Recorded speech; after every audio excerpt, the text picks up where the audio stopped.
Thank you, Ian, and thank you everyone for taking the time to join us at Lloyd's this morning. I'd like to kick off the presentations with a retrospective of the winter floods, very much from the perspective of a flood mapping company. There are things that flood maps can do really well, and a comment to start with, our main takeaway from this winter has been that in the majority of locations our maps have been able to do a really great job.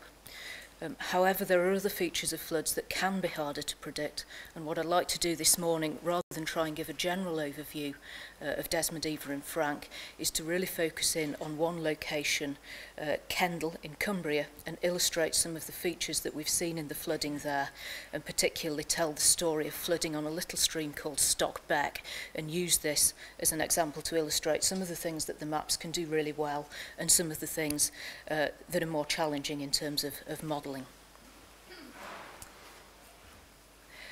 Before I go into that, I'd just like to make a couple of general comments about the severity of what has happened this winter.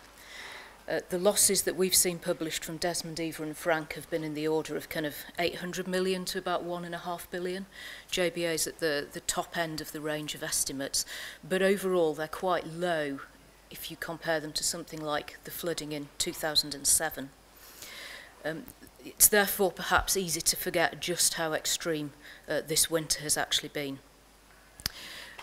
It's been the wettest winter on record for Wales, Scotland, Northern Ireland and much of Northern England, and total rainfall levels in this time have reached double the long-term average over much of that region, so it's really been quite a widespread event. At point locations in Cumbria, we've seen rainfalls associated with a recurrence interval of well over 1,000 years, and in places we've seen 30 or 40 centimetres of rain falling in 24 hours.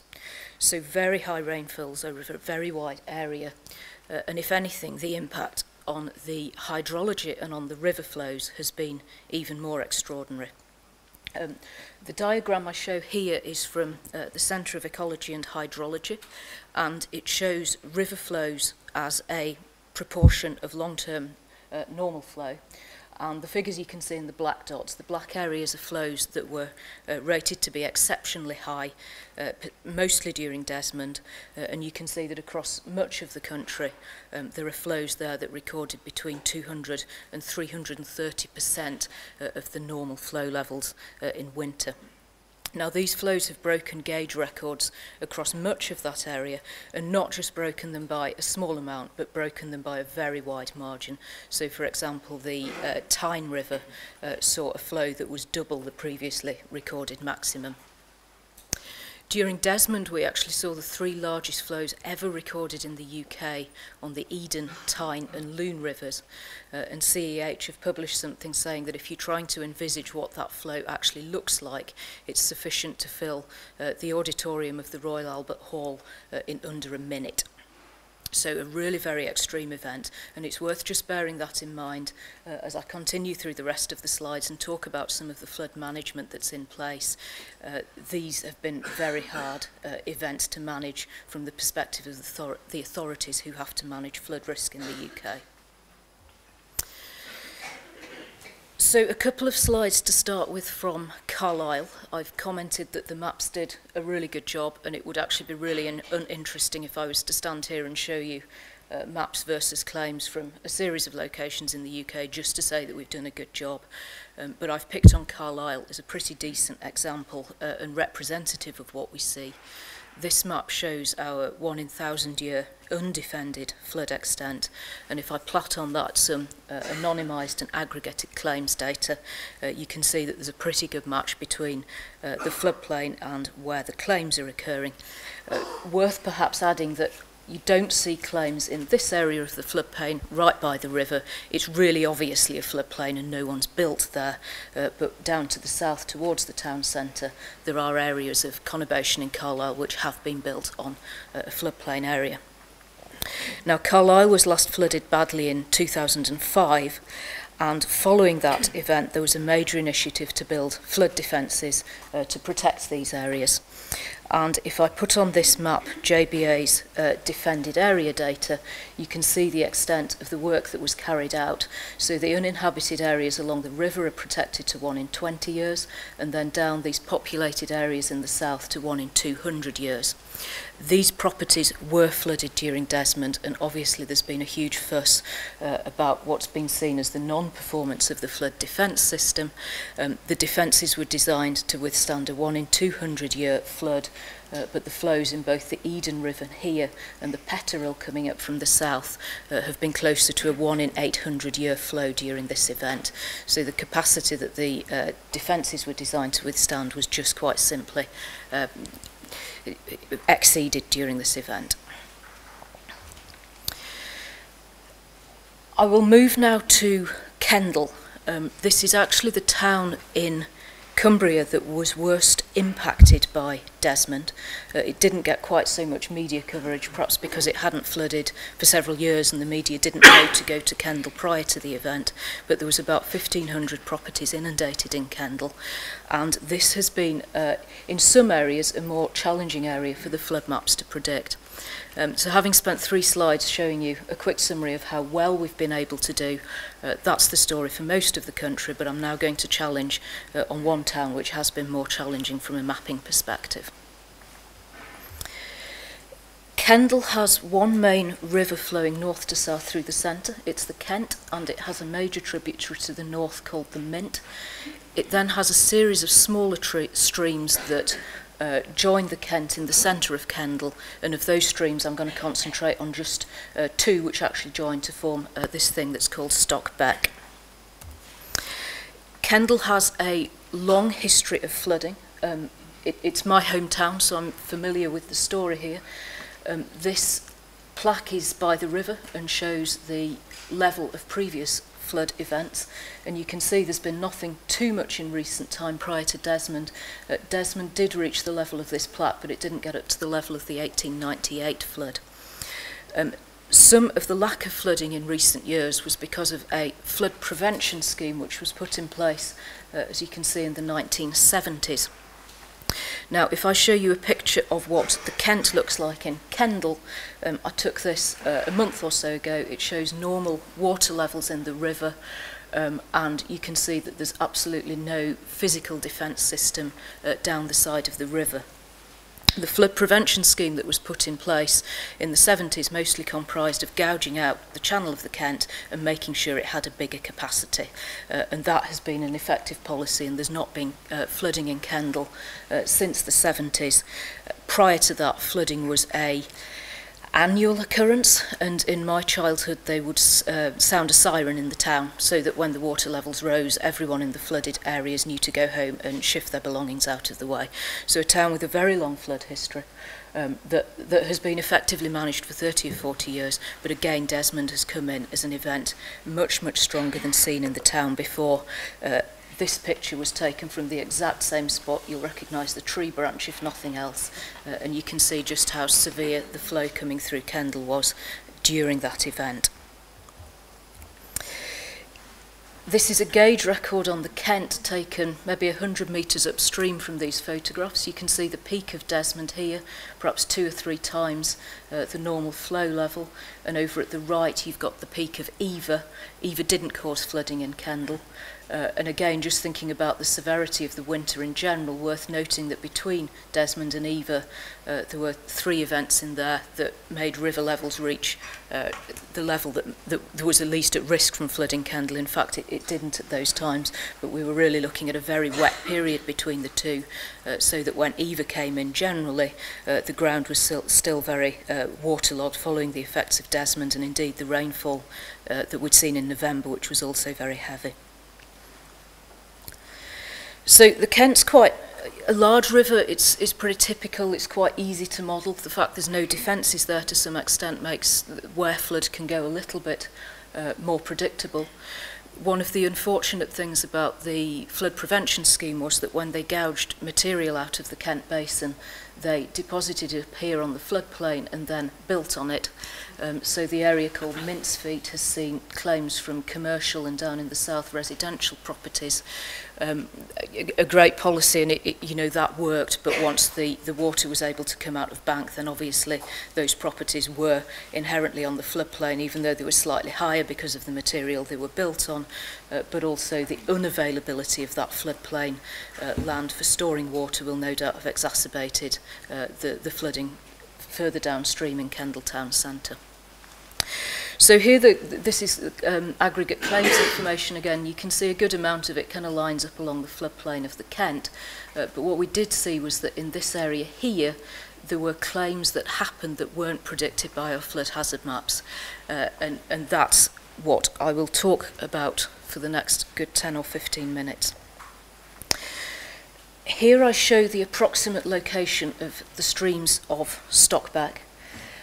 I became interested in them when my parents' house, which is located here, flooded from Stockback during Desmond, and that led me to go back into the office, have a look at the floodplain maps, note that what the floodplain map said and what had happened in Desmond didn't quite match, and from that point we started looking to see what we could learn from the flooding of Stockback and what we had and hadn't been able to predict there.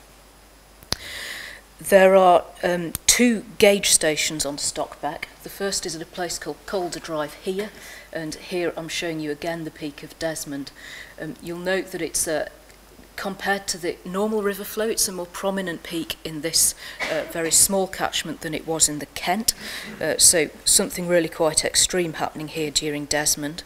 And at the next gauge station downstream at Jewson's Yard, what we saw was that the flow in Desmond was sufficient to take out the gauge for a couple of days. So immediately here an indication that something quite unusual was happening on Stockback. Now, I show here the tributaries of North and South Stockback. It's going to be the last time I mention North Stockback for the very simple reason that it didn't flood. James will come on later to talking about the challenges of probabilistic modelling, and here immediately we have a very interesting feature which says that these two streams, which are adjacent, have catchment areas no more than 2 or 3 kilometres squared, and a bang at the centre of the impact of Desmond, they would have seen equally extreme rainfalls, but quite simply one flooded and one didn't. So from the same rainfall we see a very different catchment response and river response in these rivers, and that falls into the complexities of the things that we have to address in our probabilistic models. In that picture I showed the location of Stockback. This is an extract from the Ordnance Survey map for the area, and what I've done on here is marked where you can actually see Stockback on the map. That matches really well what's on the ground, in fact, and Stockback, which enters Kendal as a relatively insignificant looking stream here across fields, at the very point that it enters Kendal, it enters this culvert system here, and that's the last time that the stream is really clearly visible as it passes through Kendal. Just zooming in on the area here in the orange box, it comes underground through a culvert system, briefly overground, and then comes into this feature here, which is a holding reservoir. To give you an idea of what that looks like, this is stood on the embankment looking across the reservoir, so it's a dry area. The northern end of it is a retaining wall, and at times of high flood this reservoir is designed to hold water and be able to retain water back from flowing into Kendal town centre. Below that point, Stockback is visible only for very short stretches. So there's a stretch here where it's clearly visible, a couple of culverts where, after quite a lot of digging about in backyards, I found it down here. And at this point, it's not really visible, but there's a point in the pavement where if you put your ear to the ground, you can hear it flowing underneath, and the flags are raised and cracked, showing that the pressure of the water was enough to raise the pavement, but you still can't actually see it there. So this is my picture of Stockback in Kendal. This is a place called Ann Street, which was completely inundated during Desmond. The picture's taken about 10 metres away from Stockback and looking directly across it. So you can immediately see the problems that this sort of stream gives us as a flood modelling company. There's absolutely no sign of this on the ground. There's limited sign of it on the maps, and there's nothing here in this completely flat street that would show in a digital terrain model to enable us to see where the flow might go to on the ground. It quite simply at this point flows underneath the houses. The second challenge with modelling this sort of stream then is the capacities of these underground passages or culverts that it flows through. This is a shot of the point at which Stockback leaves that holding reservoir that I mentioned. You can see the gauge here. This is 3 days after Desmond. You can see the Environment Agency desperately trying to clear debris out of the culvert. And underneath where I'm stood, if you were to look into it, there's a gate which can be operated during the event, raised and lowered, so that they can control the flow coming into Kendal. So you've got quite a big managed structure here, and the reason they're needing to control the flow in Kendal is that in Kendal, one of the culverts that is visible of Stockback has a capacity of no more than this. Now, this is maybe a metre across, and it's underneath a house. There's no way that that culvert can really be increased in size, so the way of managing the floodwater is to control it at the top end of the stream. Obviously this causes a constriction at times of flood, and just up and left from this photograph, this is the house on the back of it, and you can just see a rough water line here at about 2 metres. So the flow that was able to come through that culvert was so little that there was a major backup of water on the back of this house, and that's the damage that has resulted on the inside wall of that house. This is my parents' house, and they've lived there for 8 years and never admitted to me that there's a little culvert in their back garden. They're looking a bit sheepish at the moment. But to some extent they got away quite lightly. This is about 200 or 300 yards from where they live, and it's a point that all this excess water that hasn't fit in the culverts has been able to go through a ginnel or a passageway, and what's happened here is that the flow of water has been severe enough that it's actually caused structural damage and eroded the properties at each side. All of this, of course, is exacerbated by the fact that the rainfall in Desmond was so torrential it was able to simply strip the top off the ground, and looking around the Stockback catchment there's a huge amount of scour, and all of that stone ended up in the drainage system in Kendal. This has now been cleared out, but I took this picture in mid-December and every single drain across Kendal was looking something like this. And again, that's something that even where we can model what the capacity of the drainage systems is, there's no accounting for the way the event happens, the intensity of the rainfall and where it lands, and to what extent the drainage capacity is reduced, probably to close to zero in this case. Modelling culverts isn't all bad news though. We are able to get hold of a database that tells us a little bit about where they are. Stockback again, and you can see a railway coming in across here. If we were to model with the original digital terrain data, which is shown here, and you can see the lighter colours being high ground where the railway embankment is. Modelling here, we would potentially back up water on this upstream side and create basically a big lake in the model, but underestimate the flow on the bottom side.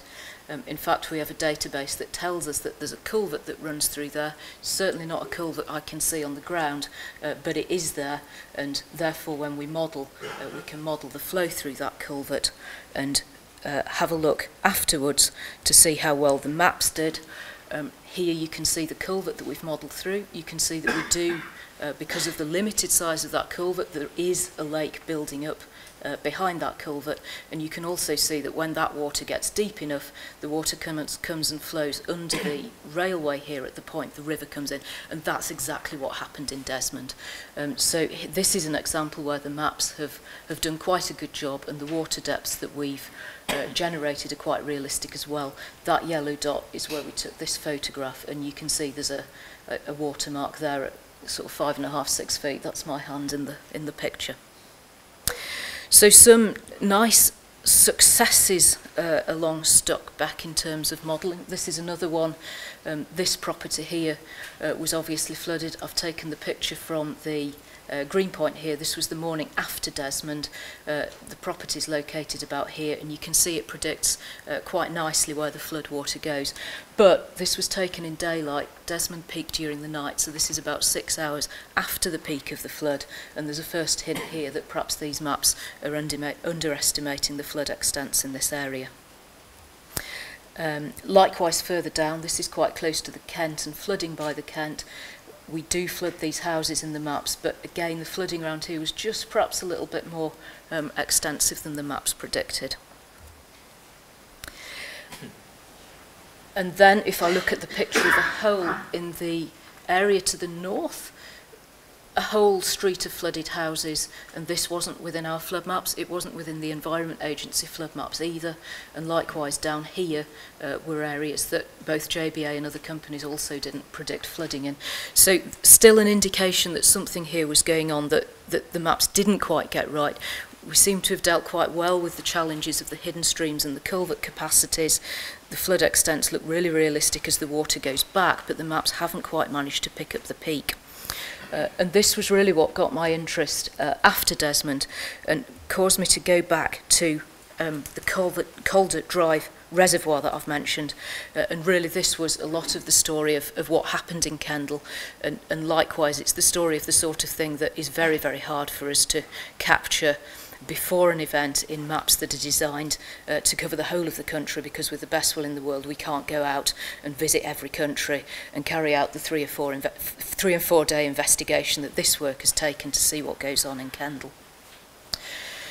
Just above the embankment of the Calder Drive reservoir, Stockback flows through a culvert which I've marked there in red. These two pictures at either end of that culvert.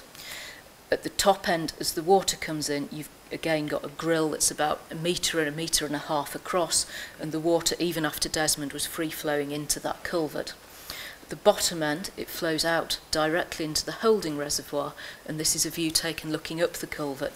Now, this we would expect to be a spherical culvert, and as you can see, the water comes to somewhere in the top half of that culvert. It's not particularly clear from the photograph, but the water there is very shallow, it's a few inches, and what's happened is that the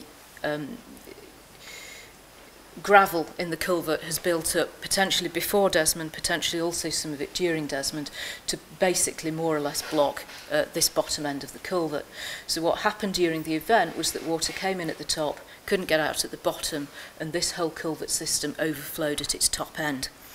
Now, because of the location of this culvert and it overflowing at the top end, the water that overflowed was able to flow out directly onto the embankment of the Calder Drive reservoir. This is a picture taken looking along the reservoir. You can see the culvert system that I showed earlier that takes water out of the reservoir. The level of water in the reservoir can reach that water to tide mark round here, so the reservoir did manage to retain a good amount of water, and the reservoir wall itself is still intact. There wasn't a problem there. You can just see the path of the top of the reservoir wall coming round here, and I'm stood on it taking this photograph. This photograph was taken about a week and a half after Desmond, but 2 days after Desmond. The Environment Agency was here with diggers desperately trying to put this road and all the gravel from the top of the embankment back in place, because what happened was that the overtopped culvert flowed through where I'm standing taking this picture, straight across the top of the embankment, and essentially it removed the top of the retaining wall of the reservoir. So the Environment Agency put that back in place as a matter of urgency after Desmond, obviously, and also did a couple of little improvements down here. You can just about make out that there's a shallow half-metre high gravel wall they've built, and then behind it this little area which is a ditch, and really that's intended that if that culvert overtops again, that might just help to channel the water back into the reservoir rather than it again flowing down, and these properties here were the first ones to be inundated in Kendal from the Stockback flooding. So a really quite unusual feature here. The designed flood management that's in place has simply been bypassed by the flow of water. There's an angle in there that says Desmond was just bigger than the management systems could cope with, and equally there's an angle in there that says that the culverts potentially were blocked, and it's been notable to the people in Kendal that the dredging and annual flood maintenance works in the spring of 2015 were delayed for financial reasons. So not quite as bad a story as the failure of the Carlisle defence systems from a resident's point of view, but certainly people in Kendal at the moment are pretty cynical about the Environment Agency's ability to keep on top of flood repairs, and given the severity of the events, that's not necessarily a particularly fair comment. They have just been extremely severe events to cope with. Again, from the flood mapping perspective, features like this are things that are very hard for us to map. We can map this reservoir, we can map where the water goes, but knowing that specifically in that event, the rainfall in that catchment will be so severe that the scour, the culvert gets blocked, the top gets taken off the reservoir wall, that sort of thing is very hard to model at national scale. Finally then, a few comments on what we're doing about improving the maps at the moment. Obviously these events give us a lot of new flow data and a lot of new information about where can flood. That will all make its way into the mapping. More generally at the moment we are benefiting from the government's open data initiative, which is causing the Environment Agency to release a very large number of data sets. Importantly from our point of view, their defence data set, which goes into our defended areas information. As clients you receive that already, but the licence side of things gets a lot easier. But also importantly they're releasing their LiDAR digital terrain data, which we will be able to compare to the data we're currently using and see if there's areas that may benefit from the inclusion of that data. It won't always be the case, and the environment data is patchy, but there are options there in some areas that we may be able to improve the terrain data. We're also participating in the National Flood Resilience Review, which is looking at UK best practice for flood mapping, modelling and flow estimation. That's also looking at climate change, which Rob will come on to talk about a little, and through that we will hopefully learn a lot of useful information about best practice for modelling flood in the UK. At our side, we're also looking at the modelling of small watercourses. Now, this is something we actually began prior to these events, but of course Kendal's given us a great opportunity to test out how successful our new methods might be. So if I go back to the areas of Kendal where we underestimated the flood extents, what we've now been able to do is use our new methodologies in this area and see if that gives us any better results. This map shows the area of new mapping that we can see, and as you can see with the new approach then we very nicely start managing to pick up the full extent of flooding on Stockback despite all the difficulties that I've outlined with it. You can also here see the impact of the new terrain data. So at the Calder Drive Reservoir now you can pick up the stream coming in through the reservoir and the location of the embankment wall. So actually in Kendal some very nice new terrain data there that we can use. In terms of the claims in this area, at the first pass this year I've spent a fair amount of time outlining some of the difficulties that we had with the flood modelling on Stockback. On the Kent it wasn't too bad. You can see in here the red dots are places where we kind of missed, and these are the two areas that were worst missed, if you like. This is using the old modelling, and if I replot that diagram now using the newer approach, then what you can see is that we're picking up just about everything with the new modelling. We've still got one stray claim down there that we'll have a look at and work out if that was a feature of the claim or is still a remaining feature of the maps. But very promising, and from our point of view really the flooding this year has been just an excellent opportunity to test out the work that we've got underway in looking at these small watercourses. So a couple of summary comments before I hand over. To go back to the starting point in the maps of Carlisle, the flood maps have done a great job across the whole of those three events. They identify flood-prone areas with a good degree of accuracy in most places, but there are always, in some locations, event-specific, localised circumstances that the maps can't replicate or predict exactly. So things like we can determine the probability of a flow or a probability that a defence fails, but knowing exactly what happens in the event beforehand isn't quite possible. We can work out the location and the capacity of urban drainage systems as best we can from nationally available data, but it's hard to take into account the impact of poor maintenance of those as events happen. And also then operational procedures for small managed watercourses, as I've illustrated in Kendal, can be extremely complex, and where there is an operational element to flood management, another thing then that we can't predict is exactly how humans behave in that event and whether or not the procedures were followed. Likewise, we obviously then can't model if someone has particular floodgates or flood prevention measures on their house, or whether or not someone chooses to move their contents upstairs or not. So there's always little things that we can't do exactly, but by and large we seem from these events to be doing a good job of modelling the vast majority of claims locations. With that, I will hand over to Rob.